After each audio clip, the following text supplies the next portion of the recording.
Polygon বা বহুভুজের উপরে যে ধরনের কোশ্চেন পড়ে তার একটা ইন্টারেস্টিং কোশ্চেন বোর্ডে রয়েছে।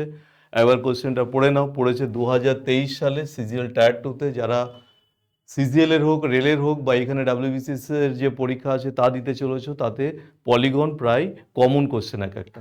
কোশ্চেন উত্তর করতে হবে, একবার চেক করো কি বলেছে। যে একটা পলিগন আছে যার ভিতরের সমস্ত কোণের যোগফল হচ্ছে 2700 ডিগ্রি, তাহলে ওই পলিগনটার কটা সাইড জিজ্ঞেস করেনি, জিজ্ঞেস করেছে তার ডায়াগোনালটা কত। আগে তো এটা জানা দরকার যে ইন্টেরিয়র কোণে সাম করি কি করে।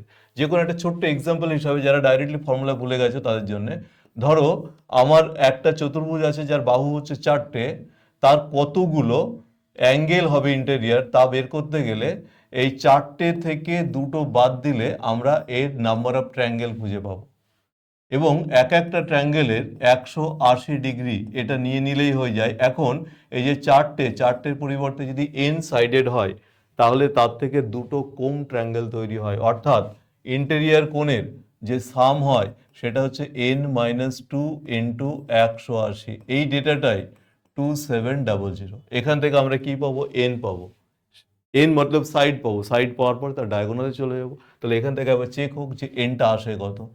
9 দিয়ে ক্যান্সেল করলাম, এটা হচ্ছে 30, 9 2 এটা 15, অর্থাৎ এন এর ডেটা হচ্ছে 15 প্লাস 2 ডেটা হচ্ছে 17। অর্থাৎ যে পলিগনটা এখানে আছে সেই পলিগনের নাম্বার অফ সাইড হচ্ছে 17। যারা জানো না একবার জেনে রাখো, যদি ডায়াগোনাল জানতে চাও তাহলে n-3/2 এটা থেকে ডায়াগোনাল পাওয়া যায়।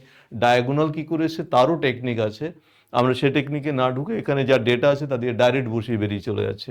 তাহলে এক্ষেত্রে আমি এটা বসালাম 17, 17 - 3 14, 14/2, 2 দিয়ে কাটলাম 7, 17 ইন্টু 7 দ্যাট ইজ 119। কোয়েশ্চেন করেছিল ডায়াগোনাল হবে কটা, উত্তর হচ্ছে 119। আই হোপ ক্লিয়ার কোয়েশ্চেন, যে কোয়েশ্চেন উত্তর কিভাবে নেব।